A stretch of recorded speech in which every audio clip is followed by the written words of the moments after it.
Welcome to Talkkcade, a podcast based on reviewing WWF, ECW, and WCW content on a week-by-week basis from a first-time viewer's perspective.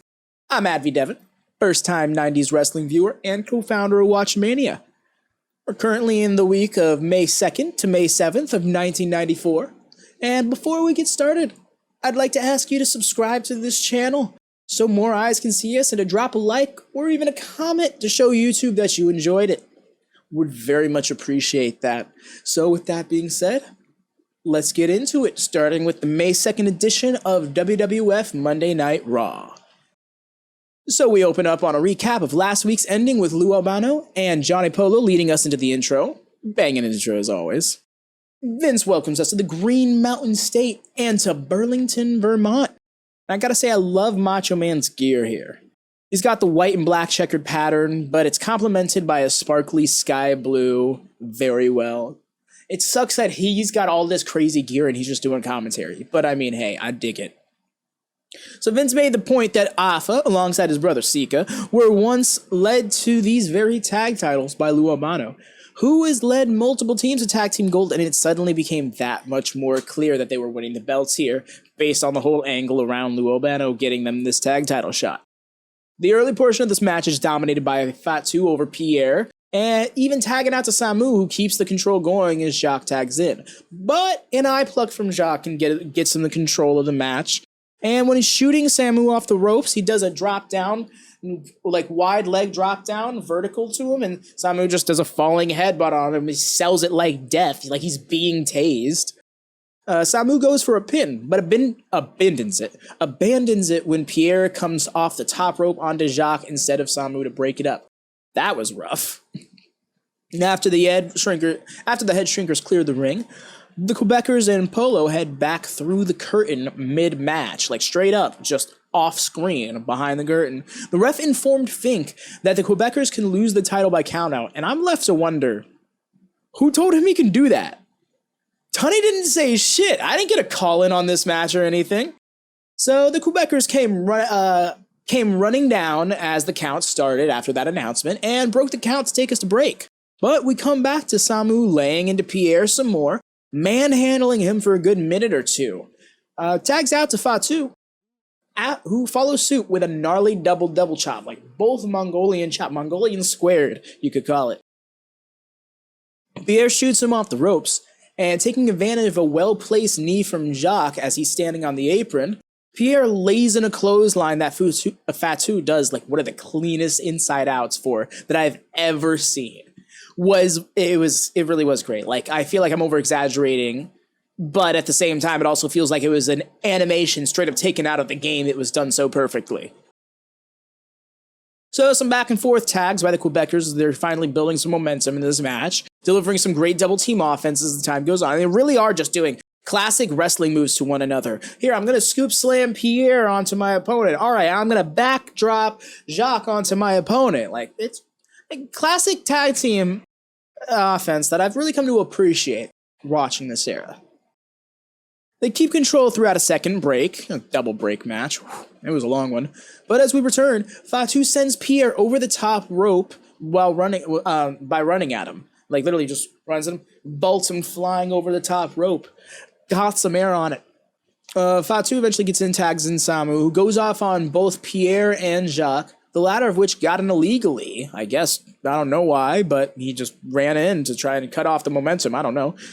But they get laid out. Eventually, though, as he's running wild, Samu gets psyched out by Jacques, who drops down and pulls down the rope. Samu, who flies over, gets his head tangled up in the ropes. It's the thumbnail for this video for a reason. It was a gnarly sight. It's not the first time we've seen it, but it's just incredible to me how gnarly it looks while it is still safe for the performer to do. It'd be crazy. I mean, I guess in this day and age, it'd be harder to get away with that spot given implications and such, but I still think it'd be cool to see something like that in this day and age in like a GCW or something. So yeah, Jacques gets in some extra pressure. He's sitting there tangled up in the ropes while he might as well just like pressing on the ropes with it. But as the ref catches him, gets out, tags himself in legally, he delivers a delayed pile driver that looked a little rough, mainly because like he held him up for a good 5+ seconds, and did a good old march towards the corner before he finally said, never mind, I'm going to drop you. And dropped, and Samu kind of fell forward as the pile driver happened, so, like, tucking his neck was actually a detriment in that situation. So, yeah, and he tags out to Pierre after that for the assisted senton, hands over, flip him onto him, that didn't end up landing, and normally that's how they win the matches, so it's an interesting telling for them from this point on. Finally, Jacques tags back in, and he misses a double team move where Pierre holding back one of the lads, ducked him, knocked out Pierre. And, well, not knocked him out, but clocked him good. And while the ref is caught up with the head shrinker's tag not counting, because I guess that's right, that's what had happened beforehand, Pierre laid out Jacques with his own right hand, kind of bitching him out, and he got super kicked by Samu for his troubles. And I found that interesting because Fatu, well, I'll mention this in a moment, but Fatu's tagged in. He gets a double STO facebuster alongside Samu on Jacques, and Pierre's trying to get back in the ring, I guess after like something was being said to him by Johnny Polo, and he gets knocked off the apron once more by Samu as Fatu hits the splash on Jacques, and they win the tag titles. Now the thing here, right, is the Quebecers' dissension is what caused the loss of the titles, but is this turning on my teammates' tension, or this is, I got pissed off because we're miscommunicating too much tension? Because there was quite a few instances in this match where something went awry between the Quebecers as they were trying to pull something off. So I just found it interesting to note that he was still trying to get back in afterwards. This may not be a full turn as much as it is like severe miscommunications that caused this issue. It'll be interesting to see how they go about it. So we come back from break with the King of the Ring report with Todd Bettingill. I love Todd. He's great. Apparently, King of the Ring took place on Father's Day in 1994. That's a neat detail to find out. We learned that Scott Steiner vs. IRS is a qualifier on the upcoming Superstars. They're really trying to make Superstars matter. We also learned that former IC champion Razor Ramon will challenge Quang in a qualifier on next week's May 9th edition of Raw. Former Intercontinental Champion Razor Ramon, he lost it last week on Superstars, it seems, to Diesel. They're really trying to make Superstars matter. Times like this, I wish I had the time to watch and review it. But that's a lot of content to go through weekly, both for Retro WatchaMania and for Talkkcade. That's why we kind of just settled on doing Raw over Superstars once Raw came around. But yeah, Diesel actually won it. So we come back from break, from the King of the Ring report, with Chief Jay Strongbow. He's asked about Tatanka's mind state, to which the Chief tells us that after IRS's disrespect to Tatanka, his family, and his culture, you best believe he's on a warpath. And this next match demonstrates just that. Derek Domino tries getting the jump on Tatanka just as the bell goes off, but Tatanka sees it coming and starts laying into Derek rather aggressively. And runs him off the ropes a few times, but as Derek tries to fight back, Tatanka pulls down his strap, lays in a few chops, and continues to run roughshod on Derek. So this time that we got a call in from IRS who claims that his reasoning was legitimate in seeking payment from Tatanka for the feathers and the headdress, as he owed a gift tag for them. I'm not exactly sure if that's what he said or not. The quality of the phone was a little iffy, 94 phones on 94 television at that. IRS says he can't wait to get into the ring with Tatanka, so I can appreciate him at least being a bold heel, as opposed to a chicken shit one. And back in the ring, Tatanka psychs out Derek a few times. Yeah, the match is still going on. Gets off some running and diving offense on Derek as he looks scared shitless for some of it. Which, admittedly, sells the whole warpath angle they were trying to get at. Tatanka slows it down with some impactful but varied maneuvers, each bit dropping his opponent before finally settling with an arm wrench. Derek gets a bit of offense in as he gets ran off the ropes, but makes the mistake of bonking Tatanka on the turnbuckle afterwards. And the dance begins. Domino tries to put a stop to it, but it's too late. Tatanka fires off some strikes in succession, wins with a Samoan drop. I feel like this match could have been cut in half time-wise and would have gotten the point across quicker. But he had to we're in this era where we have 7 to 10 minute enhancement matches, and I got to get used to it because that's the majority of these enhancement matches, and that's the majority of the matches on TV in this time period. But If that's why some of it sounds a little redundant in recapping it, that's why. So, embraced Chief Strongbow as we cut to an advertisement for the WrestleMania Revenge Tour. I don't feel like it's just some live event tour. It wouldn't be pushed this hard and kept in the programming at that on Peacock post-edit. So we come back from another break to yet another edition of King's Court. And to start off, he shits on Piper's Pit unprovoked almost immediately. So I think that's a program they're going to be working out after all. Says that Piper has a new hobby sitting on the couch collecting dust and calls him a has-been. He then questions if we remember Razor Ramon and clarifies that he's the former Intercontinental Champion and thus a has-been. Well, he puts over Diesel as always living life in the fast lane and invites him on down. So we find out from Diesel that Shawn took a pretty gnarly bump during that title match, and he's going to be out for a bit as a result. It was quite exaggerated by Jerry, as you'd expect, but I like that it resulted in Diesel putting over his appreciation for Shawn Michaels in his sacrifice. Oddly, though, he said we haven't seen a duo like them since Batman and Robin. I don't know if I'd be calling Shawn Robin. Jerry brings up Razor, asking if he was all that bad. And Diesel gives him credit for being a bad guy, but he wasn't bad enough. Jerry chuckles, saying that he wants to know what's next for Diesel. And this is where Diesel says that the IC title is nice, but the WWF title is a little bit better and that he'll go after that. What? I'll get to that in a sec. Jerry takes a moment to tear down Brett, calling him the original Gutless Wonder. Says that he'll avoid Diesel like the plague, but Big Daddy Cool says he can run, but he can't hide. So what about Owen? He's literally out here in real time, proving he's better than the current champion, beating the champion on the same night he's going to be winning the championship, and is staking a claim at him, but Diesel gets to come along and be like, hey, I want some of you. I really hope that Owen gets a shot for being better sooner than Diesel gets a shot for being tall, because that's what this feels like this is going to end up being. Means, you know, like I mentioned before, a few weeks back, I can see them stalling out this Owen-Brett thing until like later on down the year. At this point, I wouldn't be surprised if it is even for the title. So, we get on to a bunch of Undertaker sightings, a bunch of random people taking note of seeing the Undertaker in various settings. We got a few mechanics being like, yo, you see the Undertaker? Yep. And like that, so casually. You know, a preschooler was asked by a teacher, like, oh, did you see the Undertaker? And the preschooler goes, yeah, I saw him slide down the slide. Imagine that visual. Just one of those bright little red plastic slides, and the Undertaker's just like, sliding down it. Some firefighters are talking about how he appeared in a puff of smoke, and they're just like, oh yeah, he just appeared in a puff of smoke. Oh yeah, I saw that. It was crazy. Some ladies in the jewelry store talked about seeing him as well. One is saying that he came in to get a solid gold urn made. Found that neat. So we cut over to Yokozuna's entrance from that, with Vince alluding to Yoko being responsible for Taker's absence since the Royal Rumble in January.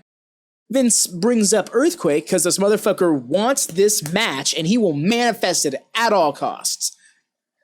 We come back from a break and not Earthquake, my notes say Earthquake, but it was in fact Yokozuna taking on two lads, not to be confused with his younger brother Yokozuna. The two lads in question are Mike Davis and Scott Taylor. They charge Yoko to no avail, and it's on. The snooze fest begins. These poor lads must now sit around and wait for brooding Yoko to pick his spots and demonstrate his offense on him. Seriously, Vince even straight up tells Macho Man to do an ad read, because even in kayfabe, he knows what's coming. This one drags a bit, a lot. But Yoko gets rough with these fellas in between the lapses of inactivity.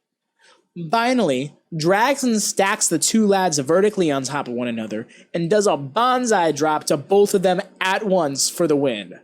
Fuck, dude, that was gnarly. The guy on the bottom has perished. And that being said, Yoko didn't care. The one on top rolled away a bit, but Yoko gave a bonsai drop to the bottom fellow all his own. Even slapped the fuck out of him while setting up. Like, seriously, like, imagine the guy's head is, like, right here, just out of frame, and Yoko's just like, yeah, just... yeah, it was like gruesome. My guy, you are 550 pounds sitting on his chest. What did he do to deserve this? Eventually decides fair is fair, though, and gives another one to the other fella to even it out. You'd swear these dudes pissed Yoko off. He laid this shit in after the match. So, after a calculated murder of both dudes post-bell, Earthquake finally runs out for a face-to-face with Yoko, who backs off as we go to break. Damn it, Vince, you son of a bitch. You did it. You sprung son of a bitch, you did it. He's more sprung than Mean Gene interviewing Sherry, I'll tell you what. And speaking of tell you what, let me tell you something. Counter is a game we're going to start playing on this show, because it seems like there's multiple drops of that line a week across all 3 programs. This promo alone from Earthquake gives us 2 of them. So Earthquake challenges Yoko to a match, over-dramatizing it as if it's like the Titans of ancient Greek themselves were going to do battle. Nah, it's just Vince's bastardized concept of sumo taking form. And that's probably what that match is going to be if it's made. So, with the outro, Vince announces that next week on Raw we get Razor vs. Quang and a King of the Ring qualifier once more, and sends us home. We'll say that was a fair Raw. It was a fun opener, but the show kind of fell off a cliff at the end there. Still, I'm interested to see what becomes of the Quebecers, and I'm wondering what becomes of the title scene between Owen having a viable claim to the title, and, again, Diesel being a tall person. So, on to ECW. So, we start off with a cold open, getting Paulie and 911 heading down to the ring. Joey Styles talks about how talked about 911 is, who walks right up and grabs both Mike Whipwreck and Stan Carson by the throat. It seems he's going the Yoko route in a 1-on-2 handicap match. Choke slams them both as the opening bell sounds, like ding ding ding, the slam from the choke slams. Looms for a moment, he picks up Carson for another choke slam, he gets the pin and the win, but not enough. As the ring announcer is declaring 911 the winner, he picks up Whipwreck by the throat, choke slam to him too, and demands the ref count a pin on him as well, even though the match is already over. Paulie feigns calling someone, but tells 911 that the guy is still breathing. So 911 picks up Carson and choke slams him a third time. And then they repeat that bit with Whipwreck as well. That's right. He wants to go. He signals one more time, and he goes for it on the ref. But Paulie discourages that one. He's literally jumping on his back like, no, don't do it. Like, loose stranglehold. 911 stirs for a little bit after being talked out of it, and ultimately gets that out of his system by doing one more to Mike Whipwreck. 7 choke slams this segment. Yeesh. So we finally cut to our intro for ECW, which has a grunge metal theme this week, doubling as a 911 highlight package. We are officially welcomed to ECW by Joey Styles, who gets into plugging the mixed tag team Singapore caning match. Yay! He reminds us that the entire situation has been going on for some months now, going all the way back to when Sandman accidentally hit Peaches in a flurry, but showed no remorse for it in a later interview. And clarifies how Tommy, Cairo, and Sandman were once close friends, to the point that Cairo was at his wedding. However, Sandman is convinced that ever since that day, Cairo has had eyes for Peaches. States that it all came to a head 2 weeks ago at the April 16th show / April 19th episode in the match between Cairo and Sandman, with 10 lashes from Peaches to Sandman on the line. And so we cut to the promo from Sandman that came prior to that match. So this promo is dated April 16th, if I've got this correct. Sandman asks if we've seen enough. I'd argue we've seen too much. He clarifies that we didn't need this match. I would not argue that. The things were a lot simpler than that. He says that Todd Gordon should know, as he was one of Sandman's steadiest customers. The implications here are kind of weird. He asks if Todd as God was worried that Sandman wasn't going to give him another discount. says if he's into voyeurism or SMM, then all he has to do is pay. Says no dough, no show, as black and white as that. Mind you, he's in a black and white filter this whole promo. So that's a thing. So then we move on to the match that came after that promo.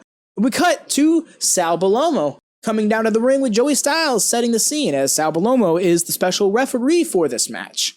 Iron Man Tommy Cairo comes out to We Will Rock You. I jammed. Probably a little too hard, as I needed to prevent myself from getting VOD muted. Sandman makes his way down to the ring. Takes a real long time. Just as we're about to start, Peaches comes down with the strap, and we're getting the ring announcement for the match proper. So the match starts with Sandman drop-kicking Cairo from behind and throwing him out of the ring. He goes out after him, and things get wild real quick. Chair shots to Sandman from Cairo, and then he takes a rough belly-to-back on a table, barely breaking it, like landed right on the seam of the, not the seam, but like the edge of the table, half his body was off vertically. It looked rough. It did kind of crack in the center, though, and collapse. So we got a diving shoulder block to Cairo as they eventually started making their way into the ring in their own ways. But not long after, Sandman is pursuing Peaches on the outside while Cairo's down inside, and it becomes a brawl on the outside after Cairo heads out to cut him off once more. Bellomo makes a poor attempt at telling them to get in the ring. He doesn't seem to really care, honestly, and they're ignoring him, sure enough, with Cairo getting a good old suplex from Sandman on the outside. So a moment later, as Cairo's getting up, Sandman tries charging him, and he takes a nasty back body drop from Cairo onto the partially broken table from before, but he lands, he almost pile drives himself through it because he barely rotates from the back body drop. It was rough, and the table didn't even break anymore from it either. It was still as broken as it was before it took that bump. Heading back in, though, Sandman goes up to the top and hits a slipping elbow drop. Really, he barely got his elbow up as he was falling off the rope. Falling being the operative word. But Bellomo waits to count, and then starts a fairly slow count for a 2. And Sandman bitches about it to him, but Cairo drops him on his head with a back suplex and gets the win. We went through the whole post-show segment, which I won't cover again because I covered last week. All that happened with the lashes and that jazz and woman came out and stuff. So now, as all that concludes, we cut to Tommy Cairo and Peaches in daylight, outside a home. And it seems that it's Sandman and Peaches' home. And this seems like a new promo, as opposed to everything happening chronologically a few weeks prior, so I guess this is dated May 3rd. Tommy Cairo's got an ECW mic in hand, and he goes on about how it's a lovely home that Sandman has there, all the amenities, but could have left him some more beer. They apparently been in the yard trimming the trees, but he can't get past what Sandman has done to Peaches and the fans. How Sandman and woman lashed Peaches and left her with scars. He says that the scars in their hearts, from all the time they spent together and all the things they've done together, won't go away so easily. Weird line in general, but I at first I was like, ooh la la, when I heard it on stream, because I felt like he was implying something between him and Peaches. But based on the use of scars here, and I think in hearing it a second and third time, I think he means the respective time with Sandman spent as friend and spouse. Says that it's come to a Singapore caning match. Asks if he couldn't have come up with anything better. Cairo goes on to say something about all the people watching CNN and other headlines news now can know what it's like.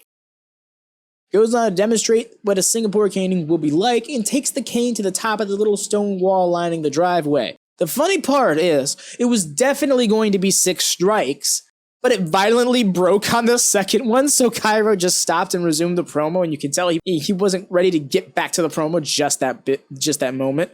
He says that Sandman bit into a little bit more than he can handle, and says that they're coming for him. This was not the best promo from Cairo.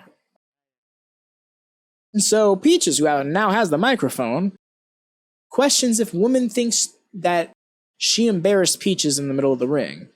And Peaches clarifies that woman didn't embarrass her like she's going to embarrass woman. She claims that she's going to lift up woman's dress and cane her behind. Although she used a little bit more colorful language than I'm really to on this podcast.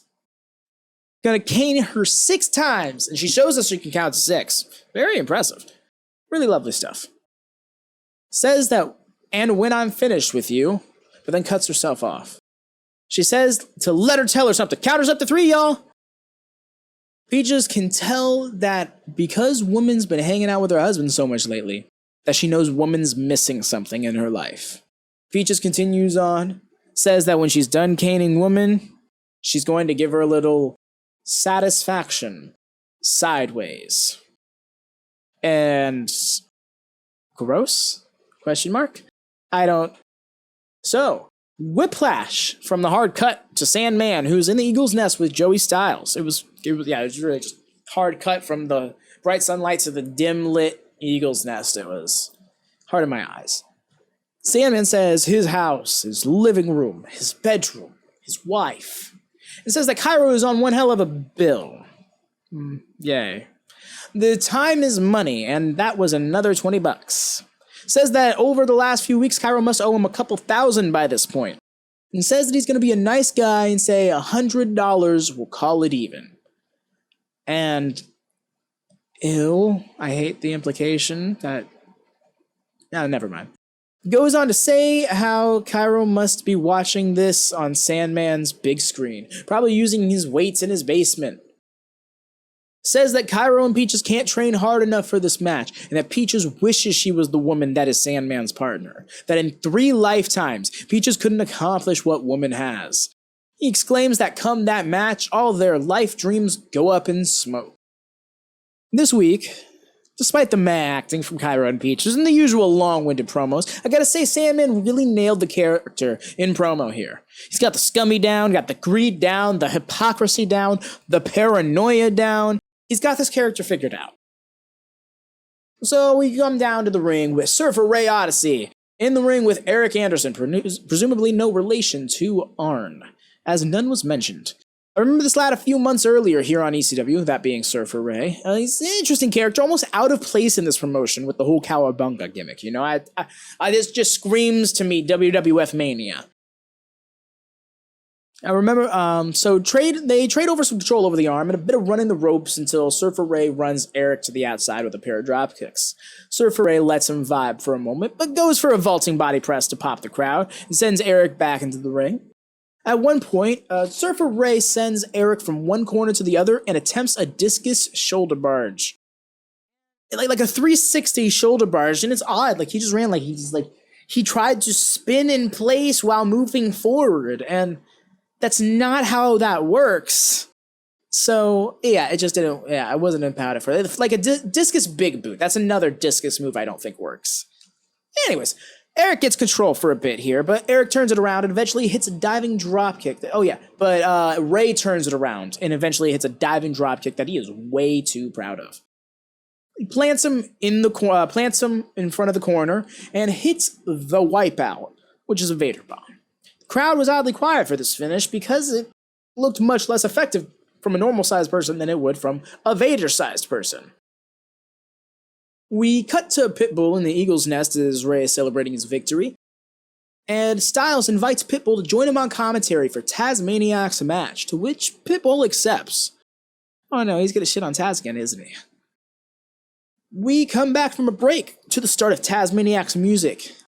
Yep, Pitbull on his bullshit. Right on commentary, almost immediately. And the Pitbull gets enraged for a moment when Tazmaniac is insinuated by Joey Styles to be the most dangerous man in ECW. Obviously implying that it would be himself. Taz goes the Kevin Sullivan route, and takes Blaze to the outside, yeets into barricade, pummels him till he falls to the ground, slams a table onto Blaze's face. Like, no exaggeration, this is the exact course of action.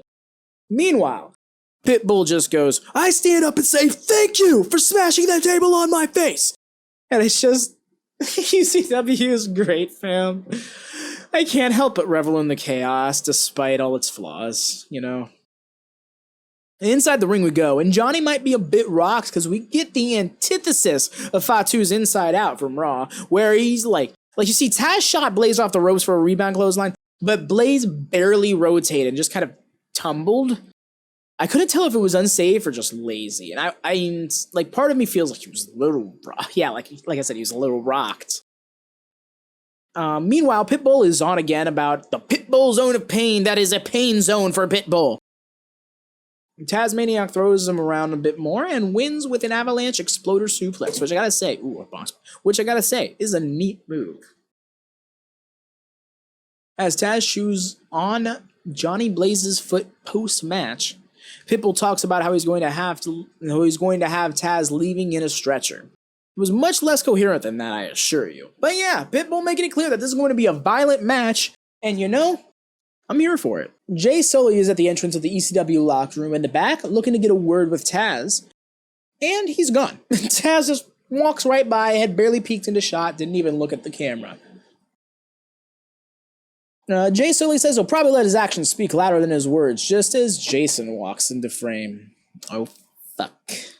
And Jason says that in order to be the ECW heavyweight television champion, just like that, you could tell he messed up, you gotta look pretty and sound pretty, like Jason, the prettiest man on earth. It's always that, and it's like a different spot on his face. It's like he can't decide where the finger is supposed to land. He says, you gotta look pretty and sound pretty like Jason, the prettiest man on earth, or Pitbull, who is right now watching from the Eagle's Nest.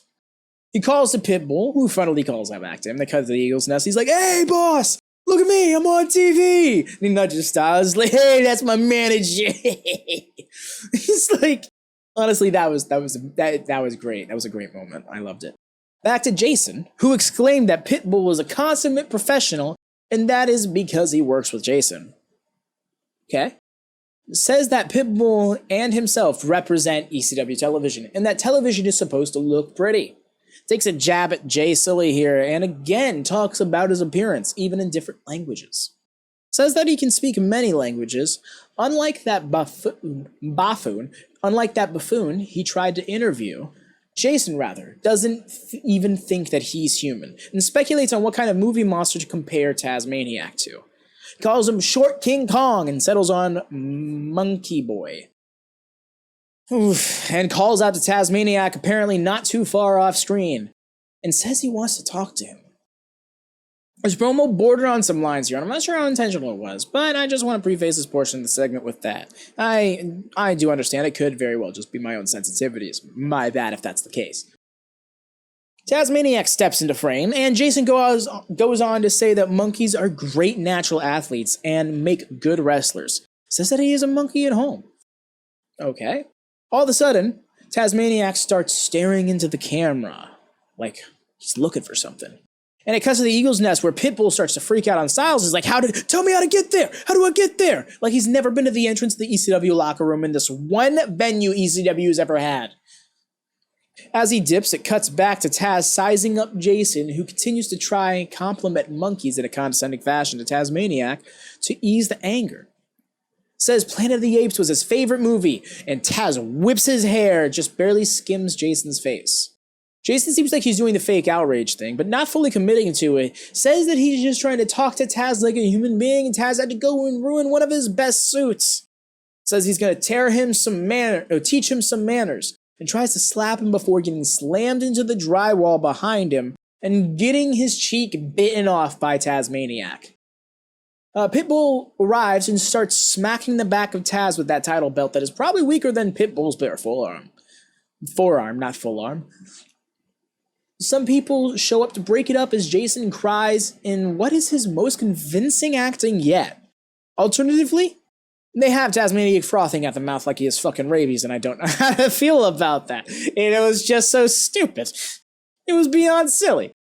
So we cut to Maddie in the house, who puts over ECW when Worlds Collide, which will effectively be covered in the May 17th edition of Hardcore TV, I imagine. But I've decided that we're going to be doing a separate solo watch-along of the full show, because I've learned that we will have that full show to watch, come Saturday, the 28th of January. So tune in to, I guess it'll be twitch.tv/AdvyDeven, January 28th for the ECW When Worlds Collide live watch-along with footage. My own little plug. Hard cut to Terry Funk and Arn Anderson standing by in the back. Terry starts going on about how he is an old fart, and he might be on his last leg, but he's also a professional wrestler, and a professional. He's not, he's a single wrestler, I assure you, and doesn't walk around with his head up Todd Gordon and Eric Bischoff's butt. Terry exclaims who they are and how proud they are, and that they don't need any professional organizations like the WWF, ECW, or WCW. They're going out here. They're going to go out there and fight these two guys. Literally says if he could get Paulie by the throat that he'd strangle him to death. Okay. He passes the darn, and oh man, he opens up with Terry Funk. I don't want to toot our own horn, but toot. And Terry tries to toot with him, but it was like on a delay, and it was just oh so wonderfully bad. Very charming cringe uncle vibes. He said, while Terry says that he may be on one leg, Arn would still take one leg of Terry Funk over two legs of any other man. Remember this line for WCW. He says that some people feel like folks such as Funk, Anderson, and even Eden need to pass the torch. But their respect doesn't come out of a bubblegum machine. It doesn't come that easy. Arn says that Philly is the city where they slit their own grandmother's throats for 50 cents. I thought it was the city of brotherly love. And as violent as that city is, there is none fitting for the beating of their lives. There is none more fitting for the beating of their lives, I should say. Terry closes out with this. You can have my arms. You can have my knees. But you can't take this old man's heart. Yeah, he pointed at the right side of his chest.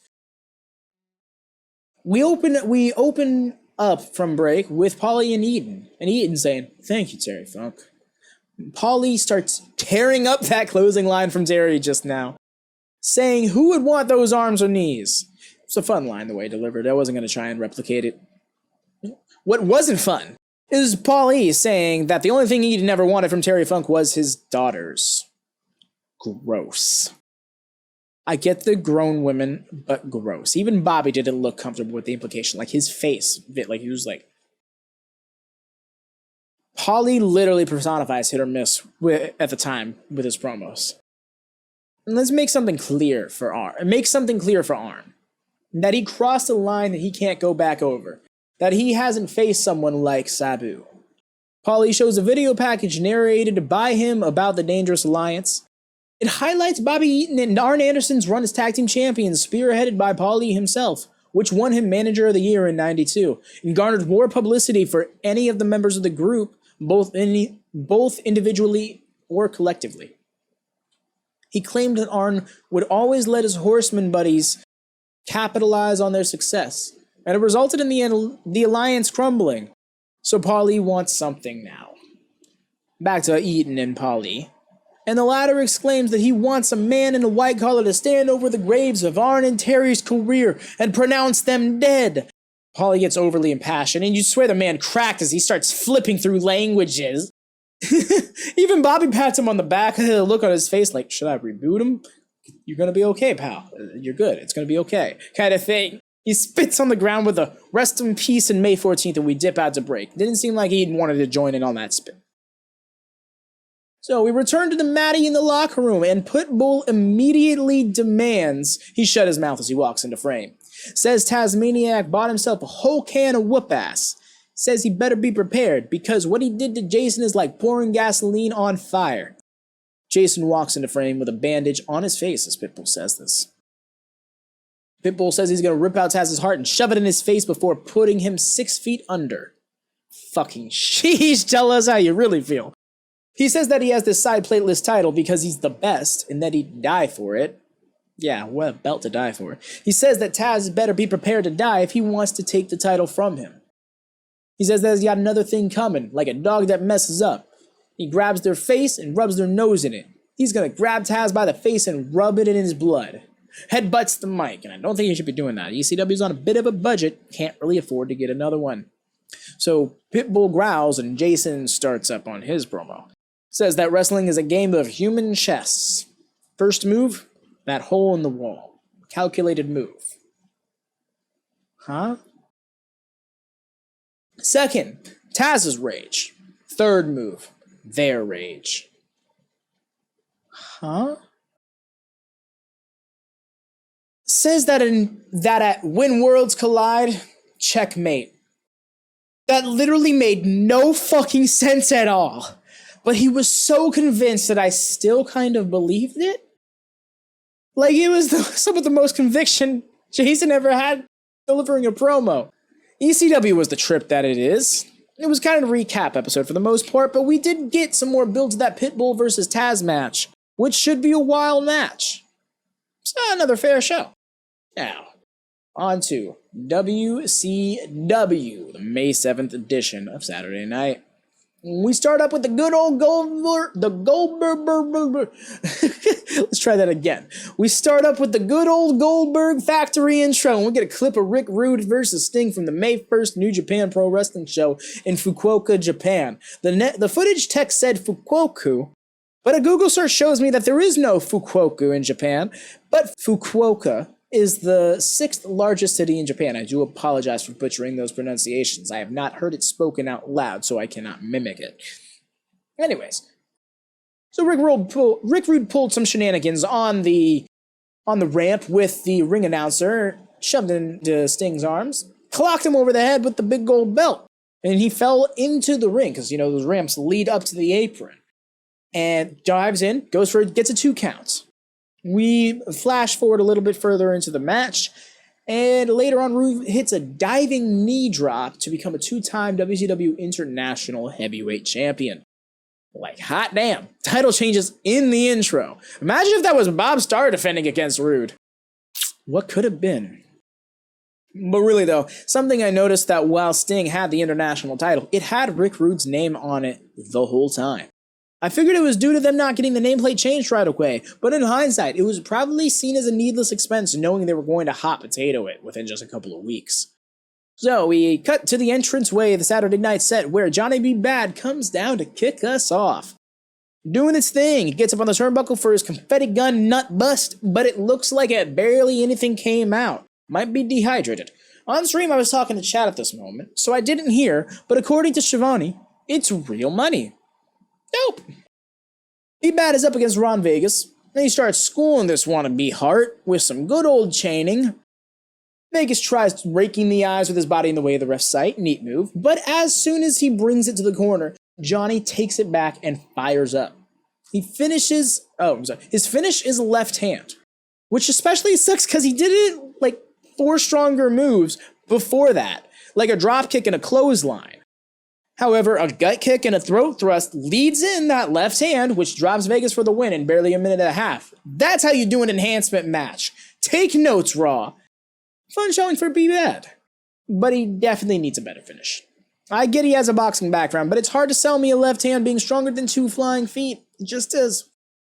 Johnny B-Bad's promo afterwards over the main Saturday Night set with Gene. He says he's got a plane ticket heading to the city of brotherly love. Sir, it's the city of splitting your grandma's throat for 50 cents. Aren't said. But yeah, heading to Philly to challenge Steve Austin for the U.S. heavyweight title. Gene says perhaps we can make that official later during my Control Center report. And it just made it feel like Johnny was supposed to challenge or suggest a title match, not straight up say he had one. Gene asks Johnny what to make of the nuisance that is Colonel Parker. And Johnny goes on to say that he's so preoccupied with that suitcase and the world heavyweight title that Parker isn't paying enough attention to the U.S. heavyweight title. And that Johnny is going to be the one to take it away. Oh, we go to break and come back with Tony, Bobby, and Gene on the main set all together. They let us know what's still to come between Arn Anderson versus Brad Armstrong and Dustin Rhodes versus Steve Austin. Talks about Rude winning the title back from Sting, to which Heenan says, what goes around comes around. Gene brings up that he'll be talking to Rick later, and Ric Flair that is, and will also be speaking with Regal. So Parker was announced as the greatest promoter on the face of the earth as Bunkhouse Buck came out for his match, and I'm glad that that's how he's billed and wasn't just something that like Gene had to say that one-off time last week.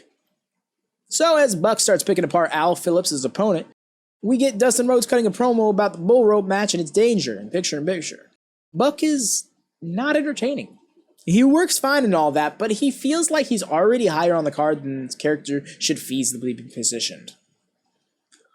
After a big boot, Buck decided to take his flannel off.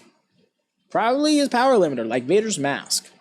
He then clocked Phillips with a right hand to win the match with. Okay, 2 things. Dude, B-Bad just won a match with a left hand based on his boxing background, and you're going to throw a stiffer looking right hand with no real basis to win your match right after? That ain't cool. Also, what was the point of taking off the flannel? After the match, he ties up Phillips, hands behind the back, until the ref finally stops him.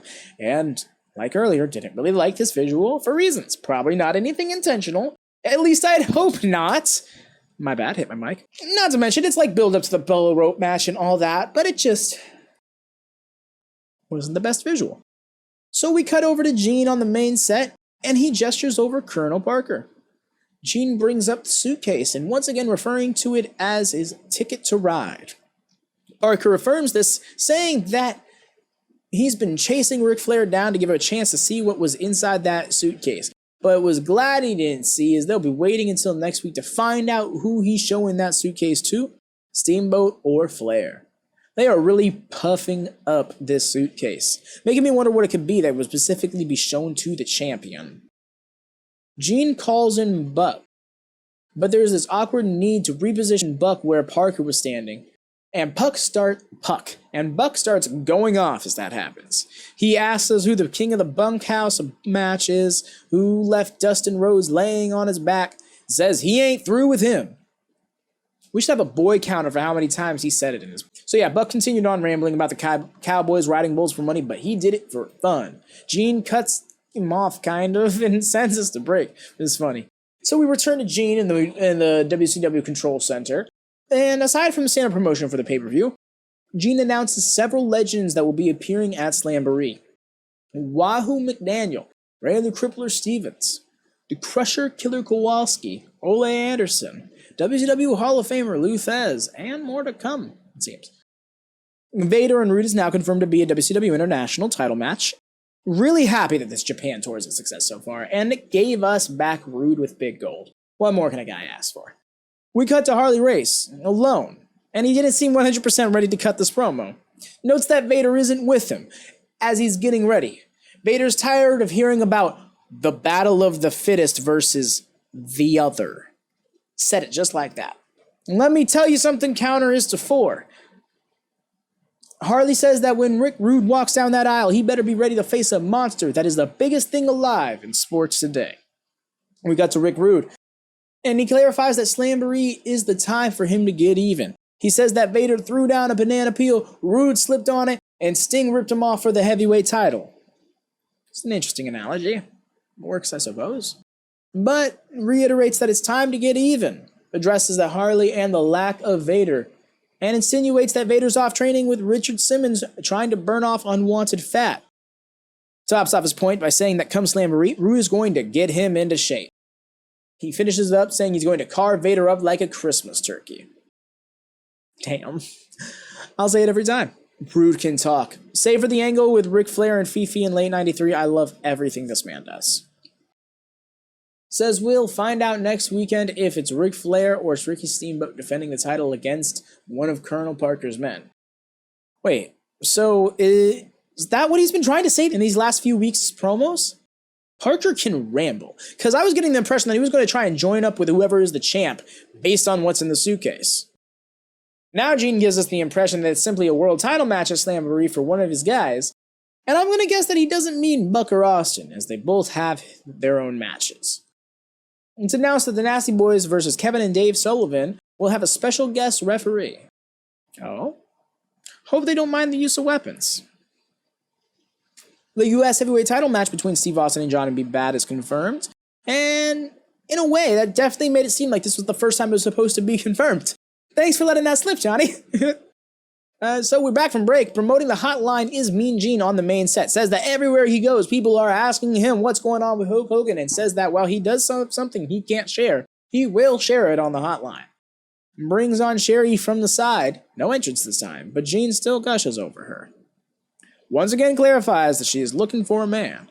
Sherry confirms this, but is a bit worried as she can't seem to find the right man to meet her standards, but isn't giving up yet.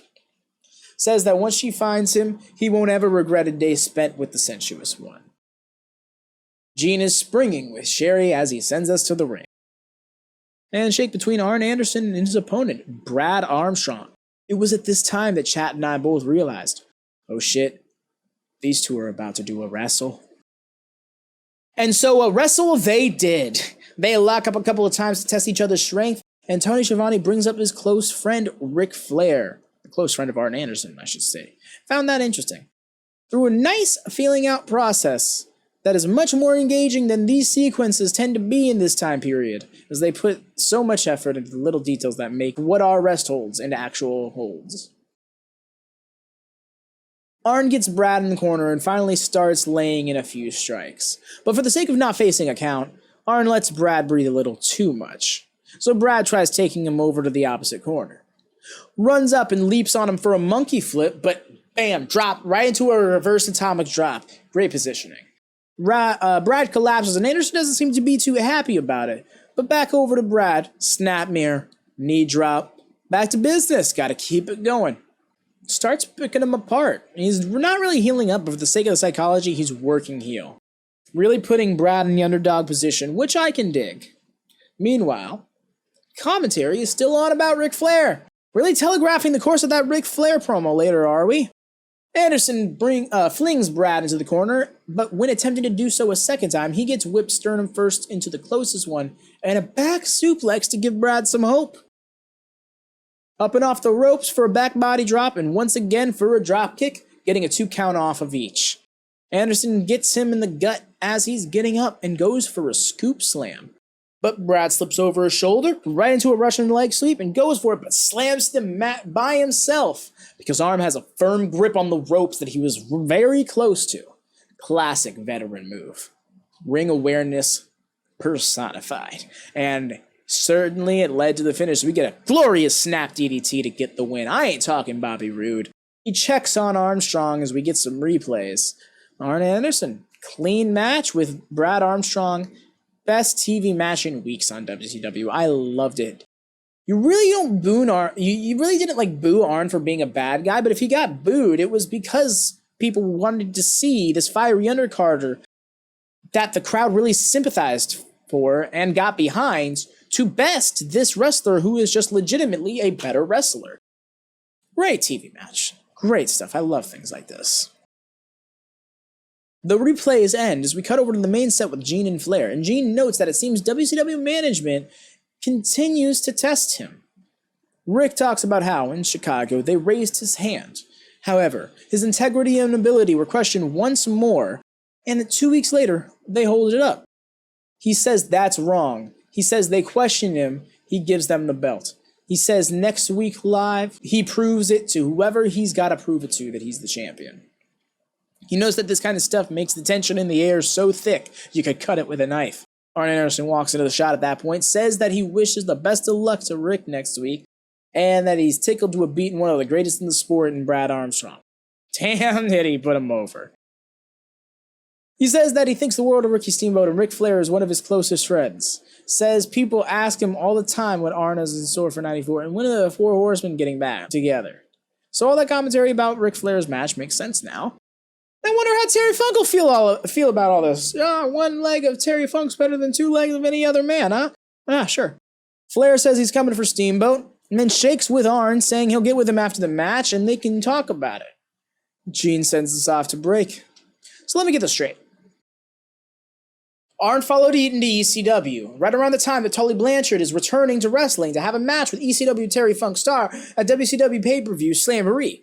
Right around the time that Rick is getting peak cocky, borderline heelish in his arm, and Arn is teaming up with Terry Funk and ECW when Worlds Collide on May 14th, swearing it's not about any allegiances? If this isn't all one big coincidence, I love the potential of this. Now, it would be a great time to get my Barry Windham back. Just saying. Speaking of back, we are back from break with Gene, William, and Regal on the main set. Gene starts off with Sir William, noting how last week he took it on the chin. William starts to ramble, but is told to shut up by Lord Steven Regal, as he gets bitched out by Regal for having only taken a slap where Regal had his clothes torn off his body. Regal says that back in his father's days, Zbyszko would have essentially been tortured and murdered, with his family being deported to Australia. Fucking wow. That was a layered bit of dialogue. I feel like I couldn't have conveyed the severity if I didn't actually repeat it, so my apologies for that. But yeah, Regal says that in this country there is no law and order, and he says that there is no other way. He demands a match with Zbyszko. Okay, so I wanted this match, and yay for me, but damn, this was a gnarly segment to get it with. 90s, I guess, but like, yikes. So Gene sends us down to the ring with Dustin Rhodes' theme setting off at the same time. Dustin walks out with the bull rope, and out comes U.S. champion Stunning Steve Austin, accompanied by Colonel Parker. We get the bell and a short feeling out process before Austin gets aggressive with a headlock takeover. Dustin gets off the ground and picks up the pace, attempting a series of pinfalls. Austin flees to the outside to get a break, but makes his way in slowly, and a quick run of the ropes has Dustin taking it to the mat himself. Commentary notes how Dustin was the person that Austin beat for the U.S. title at Starrcade last December. We're up on our feet once more, but again, Austin slows the pace and starts picking apart Dustin. However, Dustin breaks out his creme de la creme, the drop kick, and gets control once more with a seated chinlock. Jawbreaker to get out of it from Steve Austin, and I can't help but find the move stunning in its own right. Looked more painful than the stun gun too. Perhaps he should consider incorporating it into his moveset more often. Just a thought. Back into Headlock City we go with Dustin, and at this time commentary confirms that it is indeed a new member of Colonel Parker's stable, his big stud for the world title. Oh shit. Why do I feel like it's gonna be Sid? It's gotta be Sid, right? Steve fights back to his feet, and snap mirrors Dustin to the mat to drop some stomps and knees for a 2 count. Steve starts getting a bit more vicious, even to the point of choking Dustin on the rope. And Dustin fights that back out of the corner and drops Austin. But as he approaches Austin once more, he's pulled to the outside. Austin starts strutting his stuff in a very entertaining fashion, but does get him caught as a result. These lads go back and forth on their way back into the ring, but nothing more than scrappy strikes and the like until Dustin drops Austin with a DDT. Wasn't an Arn Anderson DDT, but it got the job done. And by that I mean was a decent DDT. Didn't actually win him the match. And so they start scrapping in the corner, but Dustin breaks free, and after running off the ropes, there's a sunset flip attempt on Dustin. But Dustin turns it into a bit of a ground and pound until it's turned into a pin by Austin. We get a lariat and bionic elbow of sorts, and Dustin gets a near fall. We get a lariat and a bionic elbow of sorts, and Dustin gets a near fall as a result. Goes for the bulldog and gets pushed off, but comes back off the ropes for a successful second attempt. And that's when Parker gets the ref's attention, during which Buck jumps in and knocks out Dustin mid-cover with the bull rope bell. Austin rolls him over for the cover, and after winning the match, Buck and Austin start laying into Dustin. And Johnny B. Bad comes down to make the save and send Parker and his men running. Now, Gina's down to the main set with Dustin and Johnny as we come back from a break. B-Bad says that he's tired of Parker getting involved and that at Slamboree in Philly, he's going to show them the new U.S. champion in Johnny B-Bad. Gene attempts a word with Dustin, who says that Buck is nothing but a coward jumping Dustin from behind. Gene attempts to send us home, but Dustin wants to finish.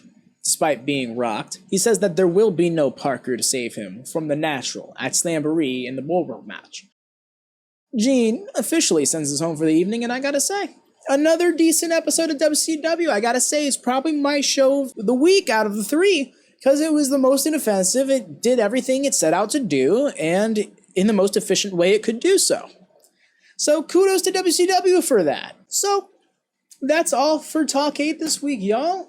Hope you enjoyed. I tried doing a bit more of an abbreviated recap of the matches this time around, save for others. And hope it made for a more concise Talkkcade this time around. I hope that it results in a shorter podcast. It does look like it will be this time based on the timestamp. So, yeah, let me know what y'all thought in the comments. Do make sure to drop a like if you haven't already. And if you're for some reason not subscribed by this point, please subscribe. It helps the channel so much right now if you were to do that. I mean, it will always help the channel, but particularly right now, it is in its infancy and it could use every single subscriber. So please, extend a hand. Press a button.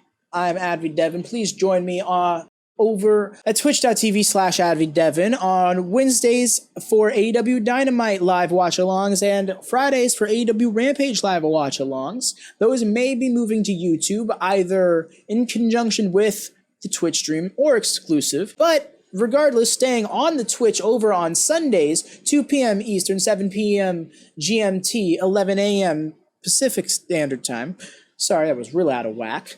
Is Retro WatchaMania, what this show covers. You see, all of what I'm covering, we watch through on Sundays, me and the live chat, and it's effectively live reactions from me, and the Talkkcade is the more calculated review. So please, do give it a check out. I promise you won't regret it. Please and thank you. Y'all take care. Bye.